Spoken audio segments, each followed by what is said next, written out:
aconteça e morra. Aí ele olhou para ele e disse: Jesus, tem dó de ti. Jesus, com um discernimento muito aguçado, ele disse: agora foi o diabo que falou, não foi o Espírito Santo. E olha que era Pedro que andava com Jesus. A Bíblia diz que mesmo Pedro andando com Jesus, chegou um momento que Jesus é preso, ele arranca da espada, tira a orelha de Malco. E Jesus disse: guarda a espada. Jesus não mandou lançar a espada fora, mas guardá-la. Porque tem muita gente que, por mais que as regras da igreja diga lance a espada fora, ele pode até jogá-la fora, porque a igreja está exigindo, mas a espada continua no coração. Lembra daquele menino teimoso que estava em pé na cadeira e o pai disse: menino, senta-te, e ele ficava em pé, e quando passou a terceira vez ele pegou e o obrigou a sentar. Ele ficou lá com cara feia, e alguém passou e disse: você está na cadeira como? Ele disse: eu estou em pé. Ele estava sentado fisicamente, mas no coração dele estava birrando e dizendo: estou em pé. Você acha que não tem gente na nossa igreja adulto e assim? E no círculo de oração também.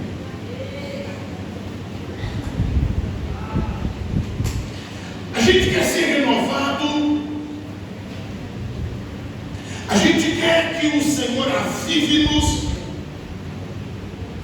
nós queremos e até falamos em línguas, mas às vezes as manifestações espirituais do nosso meio, elas servem para os questionamentos na igreja e fora dela. Quantas pessoas dizem assim: ô pastor, quem é que usa o irmão, a irmã fulano da igreja? É Deus ou é o diabo? Eu digo: ô irmão, vamos para a Bíblia. Aí eu digo assim: olha, aqui no Salmo 51, 17 está escrito assim: ao coração contrito e quebrantado jamais resistirá a Deus. Numa manhã como essa, a gente é confrontado pela palavra, o Senhor move os nossos corações, alguém se arrepende, pede perdão, chora, se lamenta, porque lamentações aqui neste livro é isso. O sentido da palavra lamentações é clamar em alta voz, suplicar em alta voz. É isso que é. Então alguém faz isso numa manhã como essa e o Senhor o abençoa. Alguém fala em línguas, alguém é renovado, alguém é cheio do Espírito Santo e manifesta isso sobre a verdade de todos. Mas há uma outra coisa muito importante na Bíblia que nós esquecemos nos textos: o fruto do Espírito. Não são os frutos, apenas o fruto do Espírito, em Gálatas 5, 22 isso aqui. Mas o fruto ali é o Espírito Santo na vida do crente, que dia após dia, de acordo às necessidades, frutifica a longanimidade, a benignidade, a paz, a temperança, e vai frutificando de acordo às necessidades. Portanto, nós vivemos em um meio onde nós damos vazão ao mover espiritual, e ele é real. Nós somos pentecostais, cremos que Deus age no meio do seu povo, mas nem sempre as pessoas têm o cuidado de viverem cultivando uma amizade com Deus, para que o Espírito frutifique nele ou nela diariamente. De forma que alguém fala em línguas aqui, se alegra aqui, é cheio do Espírito aqui, mas quando está saindo daqui, se alguém pisar no pé dele ou no pé dela, aí você está enrascado. Aí vem o questionamento: precisamos ou não precisamos de conversão? A nossa igreja, nesse momento, está acontecendo uma festividade de 100 horas. Eu sei o que estou dizendo. Períodos anos que antecedem uma festa como essa, quantas dificuldades que não era para ter. A cor da farda, o modelo da farda, quem vai fazer a farda e coisas outras. De tal forma que tem gente que se aborrece que nem vem a uma festa como essa por causa de farda. De tal forma que se aborrece que termina uma festa espiritual como essa e as intrigas, as lutas, as desavenças perduram por dias. E aí a pergunta: precisamos ou não precisamos de conversão? Dificuldades nós temos que, se de repente a líder do círculo de oração for uma jovem, e olha que às vezes nós recorremos, porque está chegando o final do ano, a gente ora, pede a Deus uma orientação e fala com pessoas que a gente percebe que há uma habilidade para que diz: não, pastor, não quero não, isso dá trabalho demais. Enfim, o que não dá trabalho na vida? Em se falando de coisas espirituais, em que trabalho espiritual nós nos envolvemos que não nos gerará problemas? Irmãos, do púlpito ao zelador da igreja, se você está trabalhando para Deus, não é ocupando um cargo, se você está trabalhando para Deus, você terá dificuldades. Porque o que o inimigo quer não é contribuir para a obra, é pará-la, estagná-la.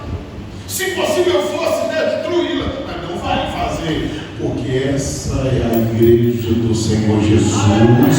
E quem disse foi Ele: esta é a minha igreja. Significando dizer que tem igrejas que não são deles, mas essa aqui é dele, nós somos dele. Esta é a minha igreja, e as portas do inferno não prevalecerão contra ela. E a gente vai percebendo que essas coisas vão acontecendo ao ponto de quase serem dominadas as situações. Irmãos, olha, eu gosto de visitar, eu gosto de conhecer pessoas, gosto de conversar com pessoas. E eu tenho visto que parece-nos que o espírito maligno permeia os nossos arraiais. Quantas irmãs que eu sinto falta delas no círculo de oração e eu vou em busca delas? E quando chego lá e ela disse: não, pastor, é porque eu cheguei lá e eu estava sentado naquela cadeira assim, a irmã pediu para eu sair. E aí eu não fui mais. Oi, irmão, tem tanta cadeira na igreja. E depois que acabar as cadeiras, eu tenho um chão frio, nesse tempo quente. Obrigado por causa de cadeira. Precisamos ou não precisamos nos converter? Há pessoas que dizem: não, eu ouvi o irmão ou a irmã desprezar, falar isso ou aquilo, enfim. São tantos e muitos os motivos que as pessoas param de orar. E o que é orar? É comunicar com Deus. E oração não é um monólogo, oração é um diálogo. Não sou apenas eu quem falo. Nos momentos da oração, nós precisamos silenciar para ouvirmos a voz de Deus. E é bíblico, Salmo 46:10: aquietai-vos e sabei que eu sou Deus, sou exaltado entre as nações, serei exaltado sobre a terra. Às vezes se gasta muito tempo e a gente fala e não para ouvir Deus falar. E quantas vezes Deus está querendo ministrar aos nossos corações? O negócio é tão sério que, se de repente alguém jovem, como eu estava dizendo, porque depois de procurar todas as pessoas que nós achamos que poderiam fazer o trabalho, e elas dizem: não, não posso, não quero, gera trabalho. Quantas vezes até irmãs novas convertidas são convidadas, dão conta do trabalho e prestam bom trabalho para Deus. Aí daqui a pouco tem um bocado de irmã bicuda na igreja, dizendo: chegou agora, não tem experiência de nada. Mas só que quem tem experiência não quer, não aceita, não faz. Você acredita que as irmãs se reúnem e começam a criticar a irmã que está lá, a ponto dela ficar tão triste? Ô pastor, eu dizia: se continua, fique firme, foi Deus que me chamou.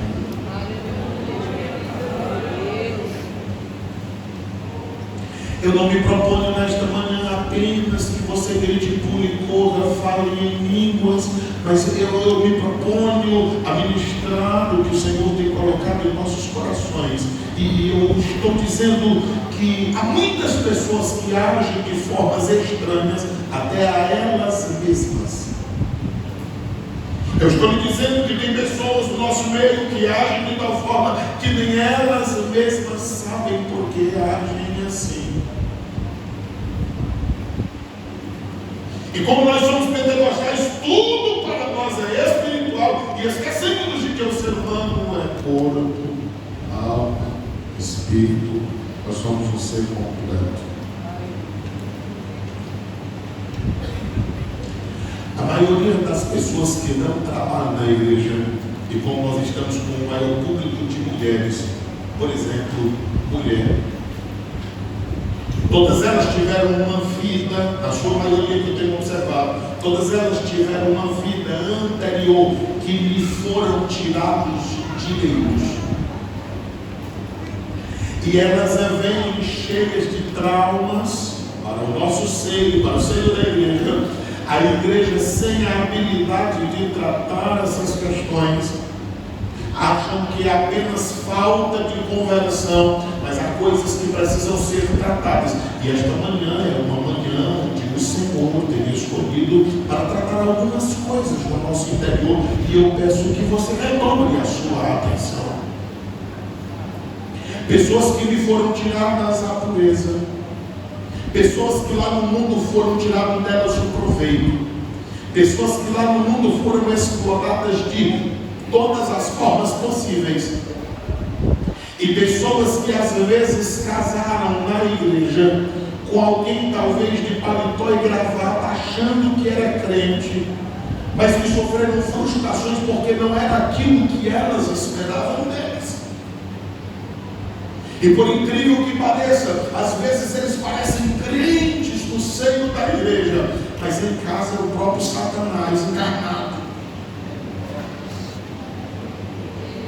E quantas irmãs nós não percebemos com dificuldades, com problemas, que elas têm dificuldade até de verbalizar seus problemas, às vezes por medo do companheiro que tem. E aí eu posso chegar numa manhã como essa e ministrar aqui, falar da descida do Espírito Santo, e as pessoas se empolgarem, mas sairão com o mesmo questionamento. E como já faz um bom tempo que pregamos, nós não precisamos dizer que somos ou não pregador. Na igreja onde congregamos também tem gente que diz que eu não sei pregar, porque diz que eu falo de um assunto, falo de outro, mas é que eu vou olhando aqui os rostos e de repente o Senhor vai ministrando. Aquela ali está desse jeito, aquele ali está desse jeito, e eu tenho muita dificuldade com o público para dizer, ei, você fica de pé, você aí. Eu não gosto desse negócio. De acordo com o que o Senhor vai dizendo, nós vamos ministrando dentro da palavra. E o mais interessante é que o Espírito que está no nosso meio, ele ministra o coração de cada pessoa individualmente, porque a palavra é a mesma para todos, mas Deus que conhece o profundo e o escondido, ele ministra diretamente aos corações, e isto é renovo espiritual e conversão para todos nós. Começamos a ministrar essas coisas com muita responsabilidade. E de repente alguém chega a nós e diz assim, meu filho, você tem idade de ser meu neto, mas você é meu pastor, é meu líder, eu tenho você como amigo e pai. Eu choro quando eu ouço isso, porque eu reconheço que a minha idade é pouca para muita coisa. Mas Deus, quando tinha um Eli que não ouvia mais a voz de Deus, Deus faz nascer no coração de uma mulher não o desejo de se vingar, mas de ter um filho para doar para Deus, para fazer a vontade de Deus. Às vezes eu lamento porque hoje nós queremos que os nossos filhos sejam advogados, médicos, juízes, mas está tão difícil de alguém dizer assim, eu quero um filho para dar para Deus usar. E nós estamos vivendo em dias que o juiz não resolve o problema da humanidade, nem o advogado, nem os médicos. O que está resolvendo o problema de muitos é só Jesus Cristo de Nazaré. É só o Evangelho.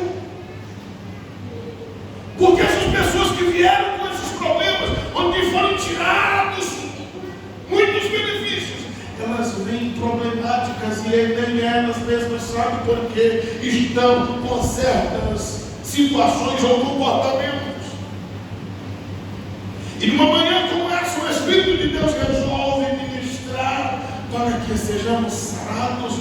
E a cantora já profetizou aqui: hoje é uma manhã de muitas curas. Eu ouvi isso. E eu acredito nisso.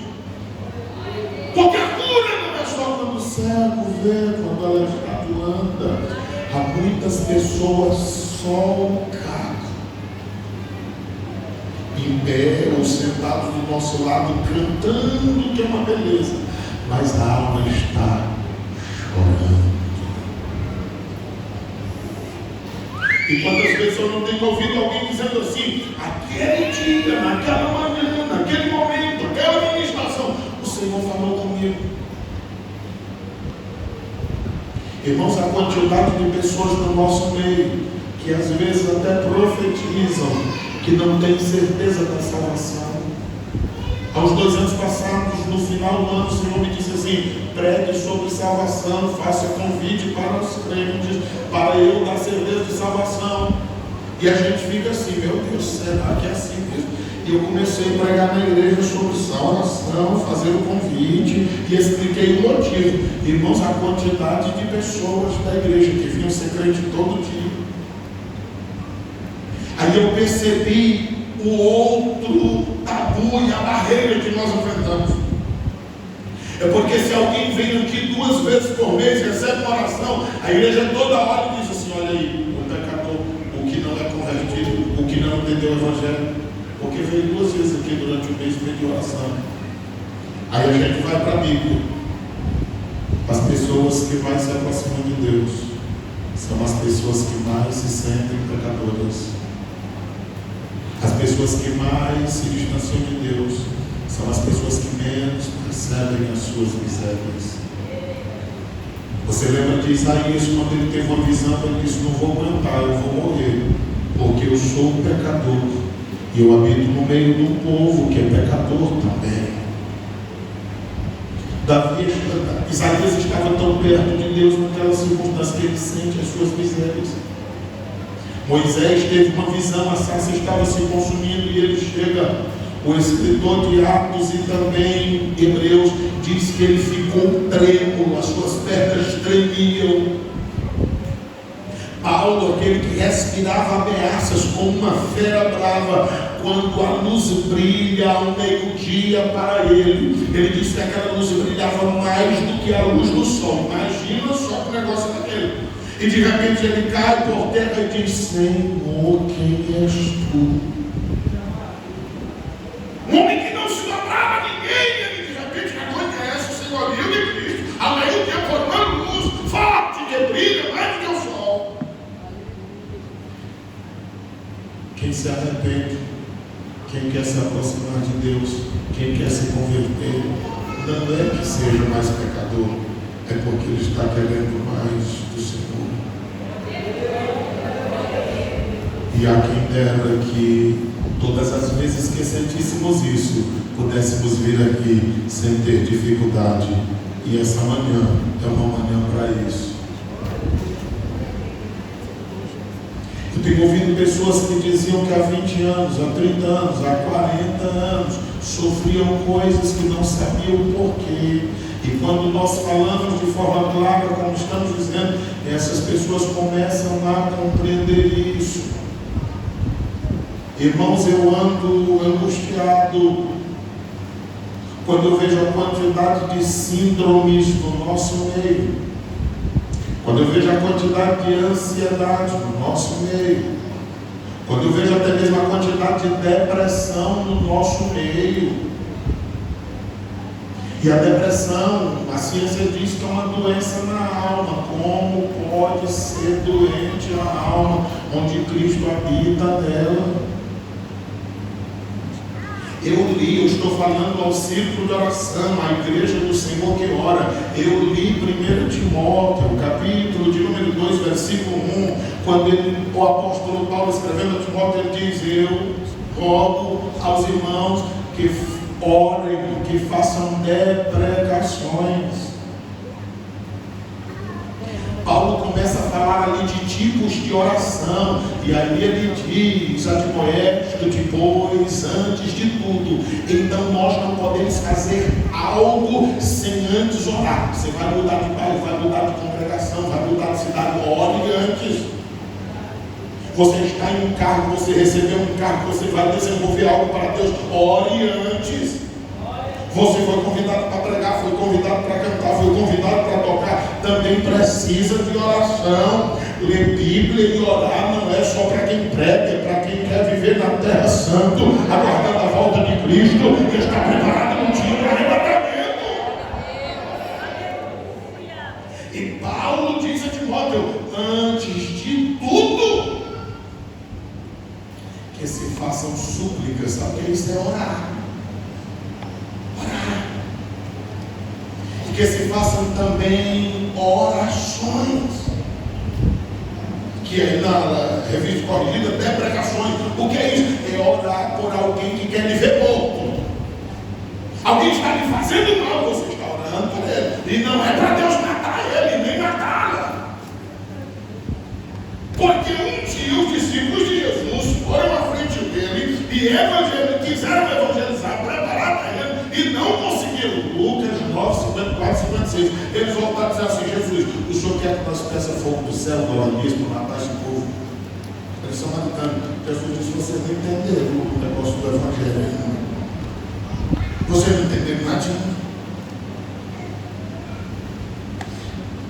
Quando nós olhamos para 1 Timóteo, aí ele continua dizendo: façam deprecações, só orem por quem quer o mal de vocês. Aí depois diz assim: e façam intercessões, orem pelos outros. Irmãos, a oração intercessória é tão importante que se você orar só pelos outros e depois da oração lembrar que esqueceu de você e só lembrou dos outros, pode ficar tranquilo, que Deus está levantando outras pessoas para lembrar de você. Quantas vezes a gente passa por situações que a gente diz: como eu dei conta? Não foi você, foi o Senhor na sua vida. Quantas pessoas dizem: eu não sei como eu já não enlouqueci. Sabe por quê? É porque o Senhor colocou o capacete da salvação em você, e você não vai enlouquecer. Você vai viver tranquilo na presença de Deus, e esta manhã você vai receber injeção de ânimo para continuar mais um tempo, porque o que o inimigo quer isso, é lhe enlouquecer, lhe deixar varrido, mas não vai. Você vai receber controle, você vai receber domínio próprio, você vai receber o fruto do Espírito de Deus na sua vida para continuar. Aí Paulo diz assim ainda: para que vocês tenham uma vida quieta e sossegada. Aí eu percebi: vida quieta, o que é isso? É paz em nossa volta. Uma vida sossegada é paz de espírito. Eu fico encabulado.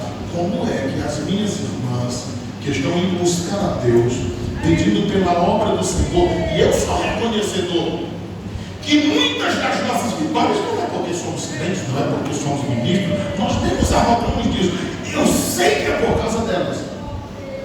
Quantas vezes eu entro de ponta de pé, os irmãos estão na consagração chorando e dizendo: Senhor, abençoa o pastor da igreja.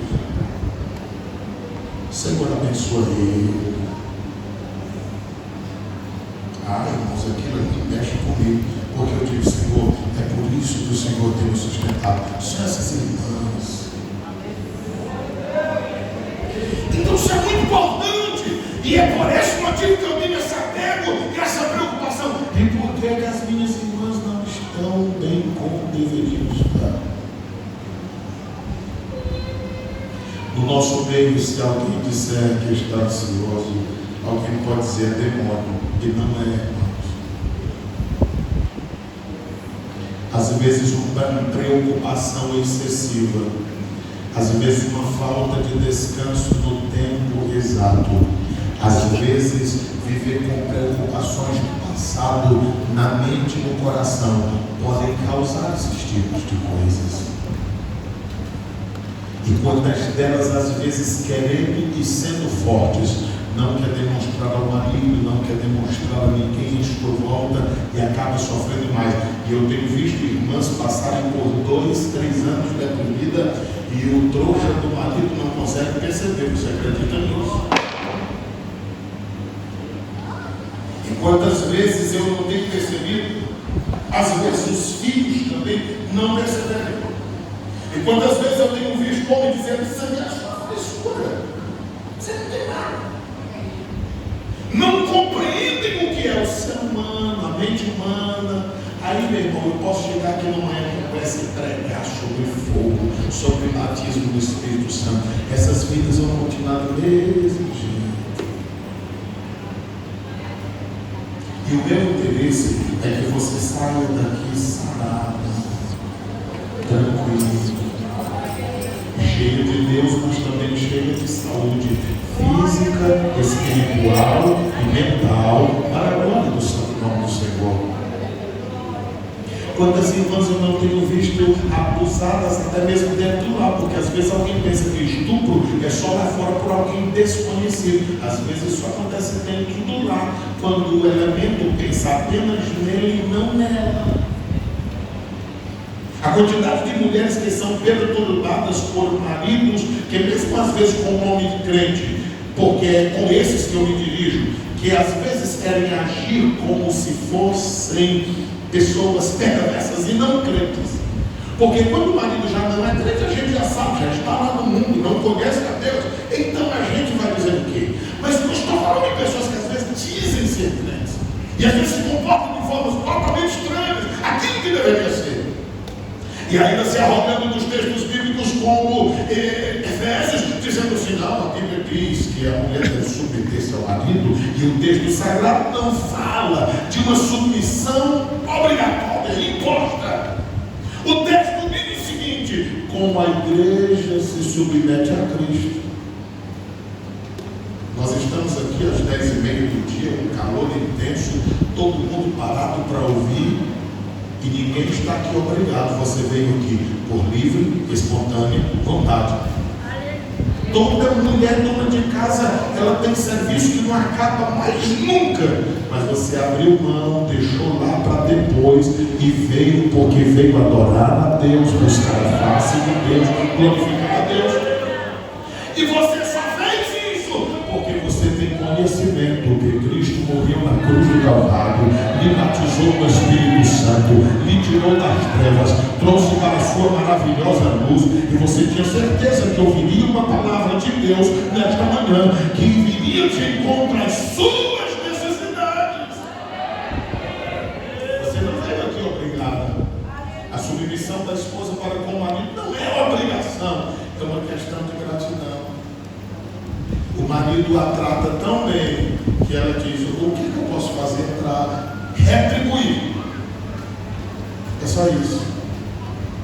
Ela retribui por aquilo que nós já oferecemos e não porque nós impusemos.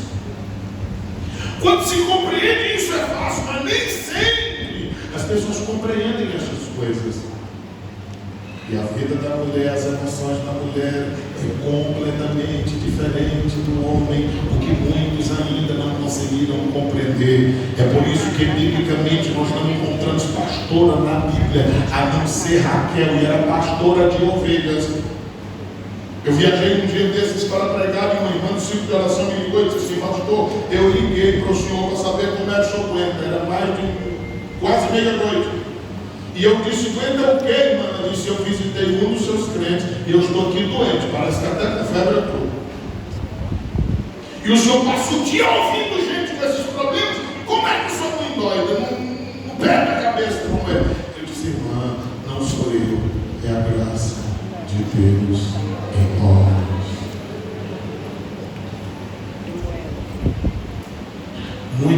das irmãs aqui, às vezes enfrentando um problema, uma outra irmã lhe procura com o mesmo problema da mesma natureza. A tua mente diz assim: como pode? Eu estou passando por isso e ela vem me pedir conselho. Aí você começa a ouvir aquela irmã que está chorosa. Você começa a abrir a boca e aconselhá-la, mesmo estando passando pelo mesmo problema.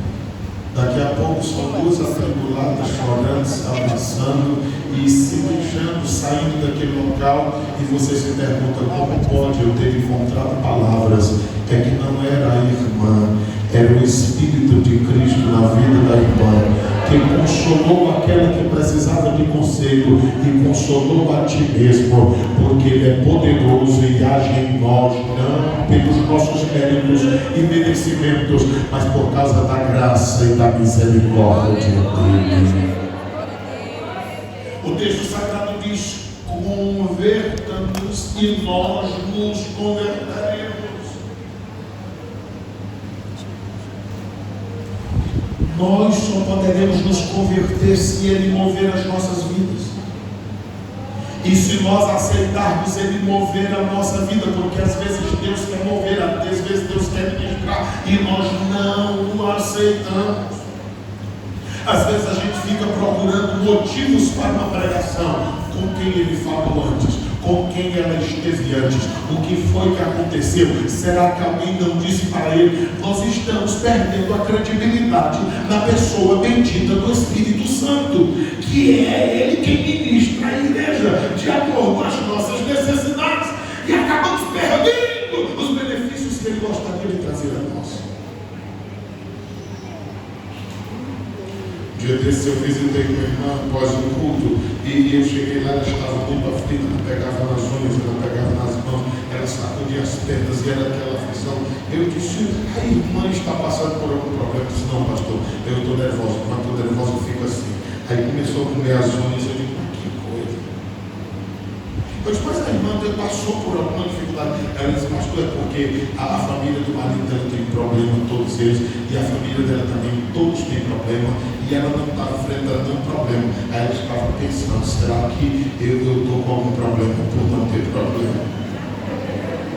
Eu digo: meu Deus, o ser humano é complicado.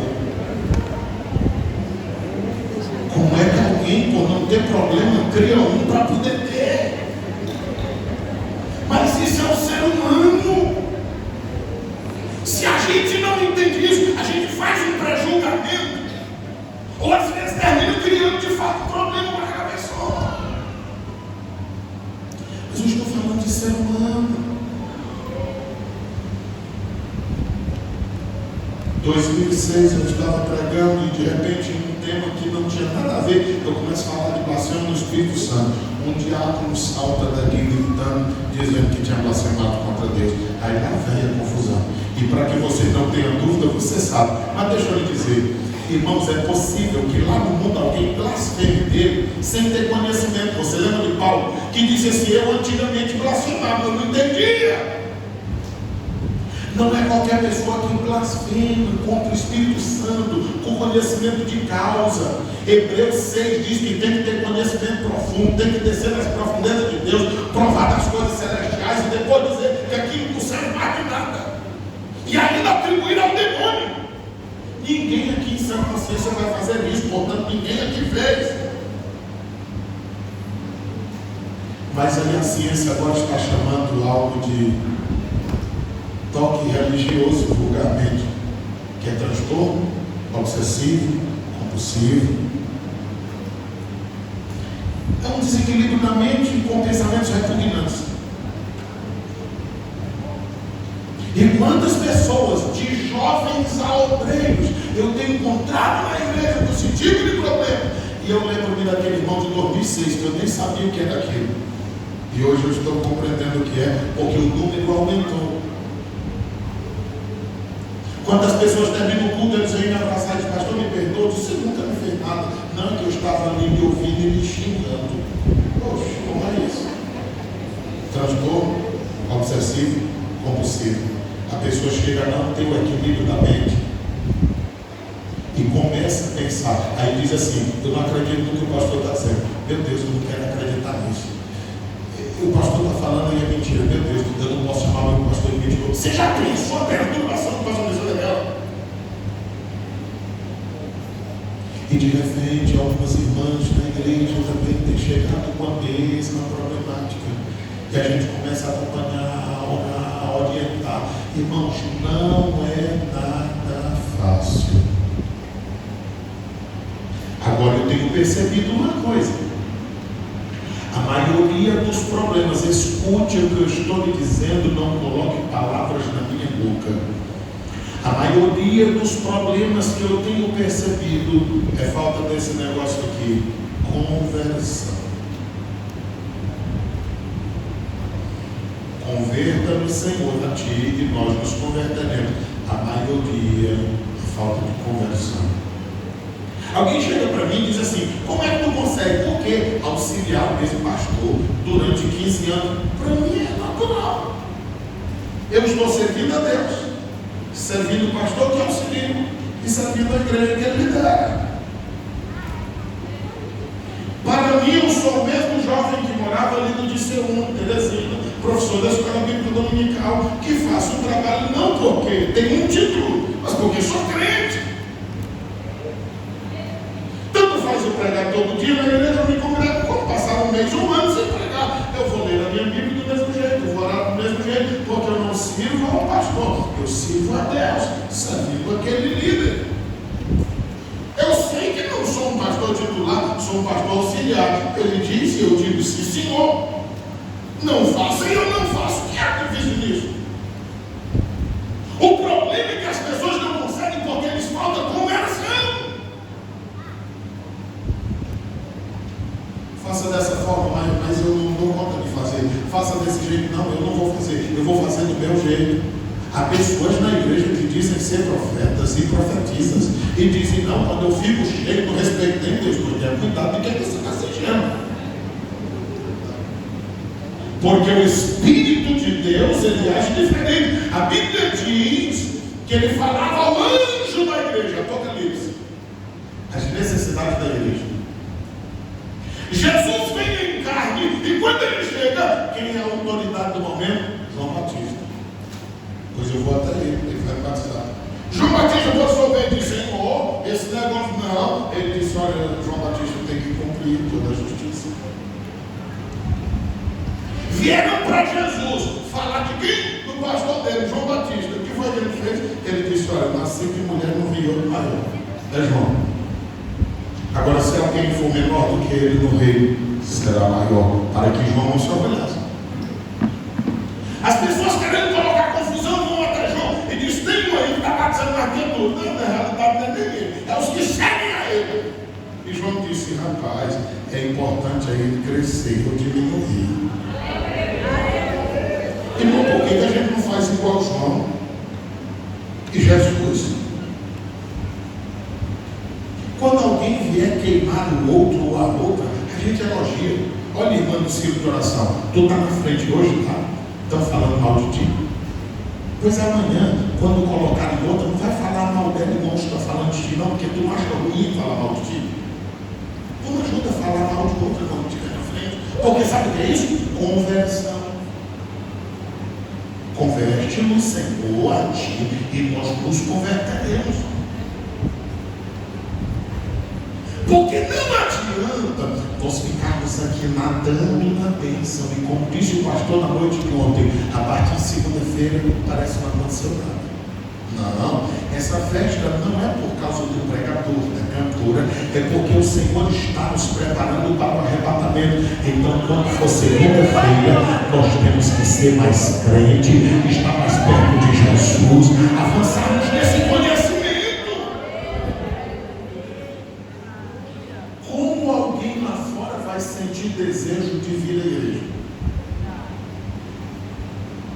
Eu cheguei agora numa congregação, estava uma confusão. As pessoas não crentes me encontraram e disseram assim: ô pastor, desculpe, mas desculpa o quê? É que nós somos um círculo de oração e eu não sabia que não era para desse trem. Eu digo: mas que conversa é essa? Alguém pode orar sem ser crente. Eu duvido alguém ser crente sem orar. Não, mas nós fomos ao centro de oração e disseram lá que não é coisa para descrente, é só para crente. Eu digo, meu Deus do céu, aqui luta para esse povo entender as coisas. Se nem os crentes que orar.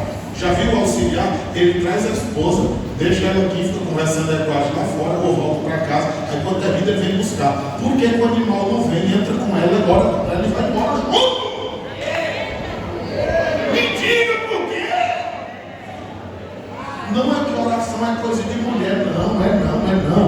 Oração é coisa de crente. A criança precisa orar, o adolescente precisa orar, o jovem precisa orar, a igreja precisa orar. Aí oração para todo departamento. Me dá uma raiva isso. Oração do Senhor, dos obreiros, da senhora, dos jovens. Por que a igreja toda não reúne e ora? Aí um dia deixa o departamento feminino governar, o outro deixa o jovem, mas a igreja está toda. Veja que a maioria maciça das nossas reuniões sempre são mulheres, mas não é que o trabalho é só para elas, é porque mulher é mais quebrantada, mulher geralmente se derrama mais. Vocês sabiam que eu prefiro até pregar numa reunião como essa, onde a maioria é mulheres, do que até numa convenção, porque às vezes os homens são meio duros, às vezes analisam muito, levam tudo pela razão, mas o Senhor está à procura de corações contritos e quebrantados, que ouçam a voz do Senhor. Mas a gente precisa ouvir a voz do Senhor e lutar. Não adianta ouvir e esquecer. Aí eu encontro irmãs que dizem assim, pastor, eu estou com uma perturbação. O que foi, irmão? Pastor, não lembro o dia que eu aceitei Jesus. Mas meu Deus do céu. Irmão, se tiver alguém aqui hoje vem aceitar Jesus, que não orar por ti sendo crente. Aí tu acaba com isso logo. Tem gente que trouxe umas coisas do passado, até hoje nunca se viu livre daquilo. Isso vai acumulando, vai abarrotando. Olha o que diz Atos 1:8, mas recebereis poder ao descer sobre vós o Espírito Santo. O que é o poder? É o que o Espírito Santo dá. E o Espírito Santo é a fonte do poder. Nós recebemos os dois, irmão. O poder e a fonte. Poder ao descer sobre vós o Espírito Santo e ser meus testemunhos. Nós recebemos poder e a fonte do poder. No dia que a gente quer ficar fraco, a gente lembra, a fonte do poder está aqui, a gente canta e Ele nos enche de poder outra vez, porque a fonte está em nós. A minha vida espiritual não pode ser hoje boa, amanhã ruim, depois da manhã boa, depois da manhã ruim, não. A minha vida tem que ter um equilíbrio, e de quando em vez a gente subir um pouco, equilíbrio, e de quando em vez subir um pouco, ser firme, constante, sempre abundantes na obra do Senhor, sabendo que o vosso trabalho levou o Senhor. Há mulheres sofrendo com tantos maridos truculentos de uma forma tal que elas se sentem culpadas por ter um marido que não presta. Irmã, se você tomou uma decisão sem orar, sem ouvir o seu pastor, sem ouvir a sua família, é um problema da senhora. É verdade. Mas não fique se culpando o tempo todo. Peça perdão a Deus. Resolva essa situação diante de Deus e você entende. E siga a sua vida tranquila. Você já tem problema demais para pensar e para se preocupar com eles. Para você adoecer se preocupando com coisas que já passaram. Quando eu digo que a maioria desses problemas é falta de conversão, porque tem muita gente amargurada no nosso meio, cheia de ódio, raiva, ira. E Paulo fala de dois tipos de ira. Efésios 4:26, ele diz, pode até se irar, mas não tem. Aquela ira ali é o incômodo que o Espírito cria em nós pelas coisas erradas. Mas em Efésios 4:30-31, aí diz assim, agora tem uma ira que ela é ruim, ela é maldosa, ela gera amargura, iras, dissensão. Aquela ira ali é da carne, quando deixa o inimigo tomar de conta, aí gera coisa que não presta. E tem um bocado de gente assim. A pessoa passa uma ceia sem ceiar duas, aí volta a ceiar, já está tudo resolvido, mas não resolveu. Não pediu perdão, não se humilhou e continuou com esses problemas. Como se não bastasse, Hoje nós temos dois extremos na igreja. Às vezes há irmãs que casaram e não estão ajustadas com a vida íntima, com o marido.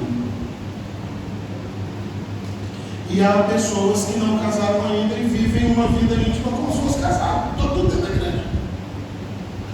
Se de repente engravida, aí o pecado é notório. E se não engravida, continua.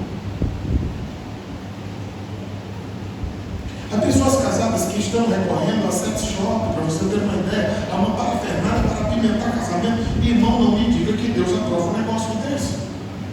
Porque é uma questão de criatividade entre um casal, para que eles se ajustem é uma coisa, mas você ir lá no lixo para trazer coisas para dentro do seu casamento que é santo, e que a Bíblia diz em Hebreus 13:4, seja venerado entre todos o matrimônio, porque os adúlteros e adúlteras Deus vai julgar. Aí não. E a pornografia tem entrado nos nossos arraiais. Eu não falo só de jovens, porque há um tempo a igreja pensava que o pecado da igreja estava só em jovens, e nem sempre. Na realidade, eles precisam ser influenciados por nosso bom exemplo. Sou eu que tenho que ser exemplo para os meus filhos quererem um casamento, porque se eu e a mãe deles viverem mal, eles não vão querer casar-se. Eu preciso incentivá-los com o meu modo de vida. E há pessoas onde a família não está bem, porque abriram espaços para todas estas coisas. Silvio, eu acho que não tem necessidade de falar disso nesse congresso. É você que acha. Quem sabe de tudo é o dono da igreja. E é o Senhor que precisa trabalhar em nós, porque nós estamos pedindo, converte no Senhor a ti, e nós nos converteremos. O texto sagrado está nos dizendo, e nós nos converteremos. Igreja do Senhor, o Senhor tem falado desde sexta-feira. Irmã Kelmara esteve aqui, nos pastoreou por 2 anos, já 3 aproximadamente, ela como esposo. Estamos aqui desde ontem. Eu não vim dizer coisa nova para vocês. Paulo disse em Filipenses 3:1, fala a mesma coisa, isso é bom para vocês. Se Paulo, que era Paulo, não dizia, eu vou dizer alguma coisa, não. Nós só precisamos de cumprir as coisas antigas que nós deixamos de cumprir. Glória a Deus. Isso mesmo. Viver em santidade, orarmos, lermos a Bíblia. Como nós aprendemos no discipulado, consagrar a vida 1, 2, 3 vezes por semana, se possível, e buscarmos viver uma vida de santidade, sem deixar que os nossos relacionamentos nos atrapalhem nesta comunhão com Deus, porque todas as vezes você pode se ajoelhar aqui, orar. Quando você se levantar, saiba, o inimigo já tem um laço preparado para lhe lançar por terra. Então você tem que ir para a oração, acreditando que logo depois dali terá dificuldade. Você não vai parar.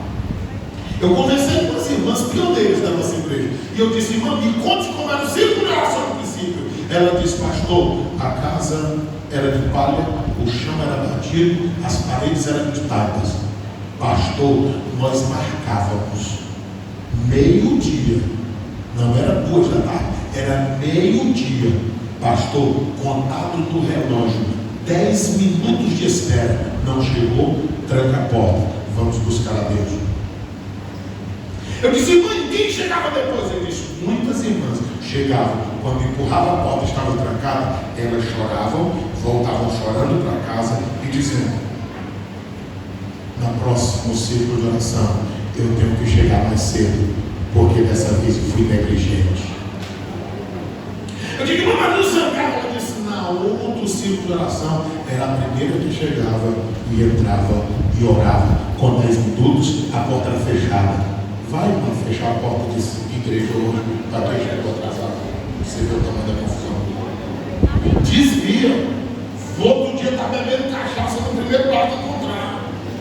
E ainda dizendo, a culpa é os crentes, eu fui lá me pedir de entrar.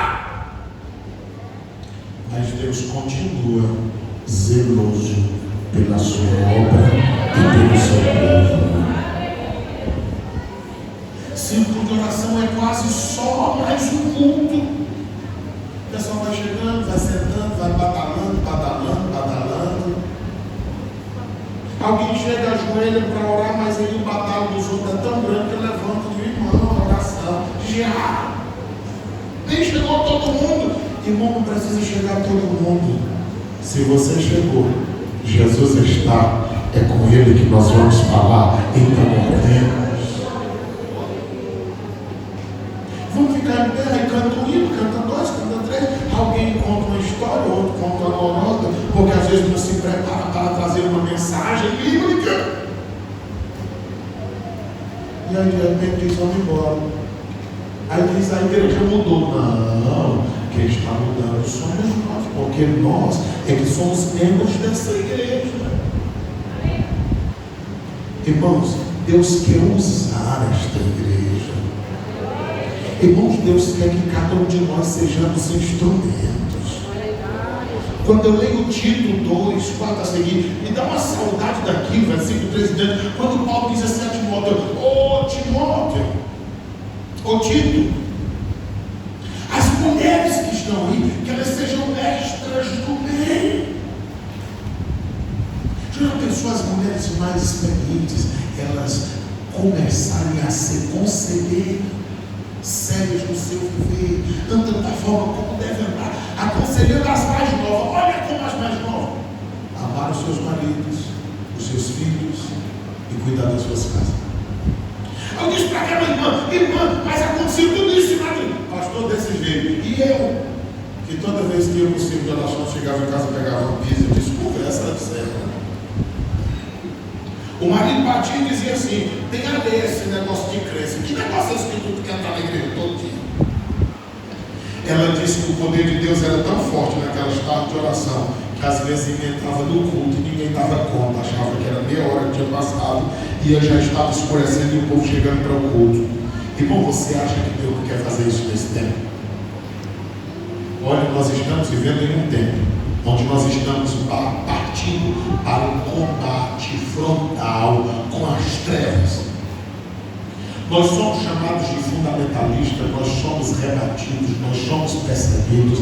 A mídia está lutando contra nós. Você viu o que aconteceu semana passada lá no Tibirical, com o Breno Cosposiel? Ele só estava orando, fazendo o que nós fazemos toda a vida, mas as pessoas não estão mais nos suportando. Você acha que nós venceremos isso se nós, em primeiro lugar, não estivermos sarados? Segundo lugar, em comunhão com Deus, com a Bíblia Sagrada na nossa mão e no nosso coração, na nossa mente. Porque se tem alguém hoje que está deixando de ser crente porque o outro passou por ele na rua e não viu, não deu para dizer não, você acha que vai suportar a percepção?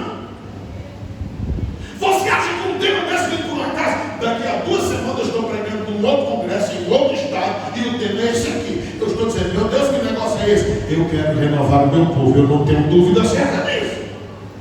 Porque os irmãos nem conhecem vocês, e nós estaremos lá. Qual é o tema? Renova os nossos dias como antes. Só que não clamou da igreja.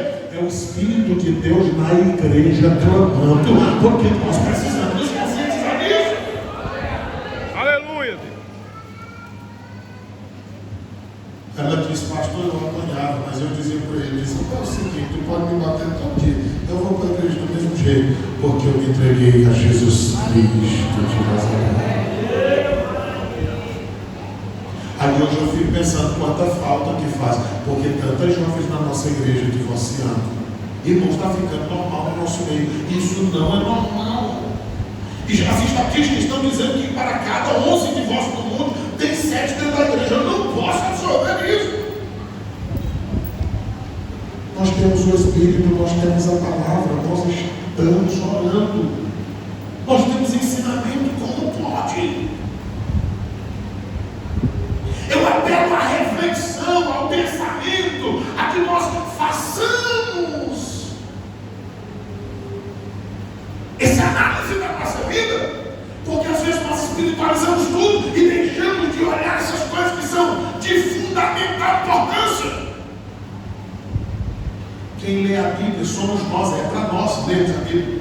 Lá fora o povo não lê a Bíblia, lá fora o povo lê a tua vida. E o povo lá fora não lê a tua vida aqui dentro, porque ele não está aqui dentro, ele está lá fora. Quando você sair lá, ele vai olhar para você, para mim, se nós somos de fato crentes ou não. Ser cheio do Espírito Santo em Atos dos Apóstolos é falar em língua, é fazer milagre, é pregar o Evangelho. Ser cheio do Espírito Santo em Efésios é ter uma vida correta diante de Deus e diante dos homens. Pode ler. E qual é a proposta? Como é que nós... Deus quer nos renovar para nós sermos cheios do Espírito Santo, sim, para falar em língua, para profetizar, para orar por pessoas enfermas e elas serem curadas.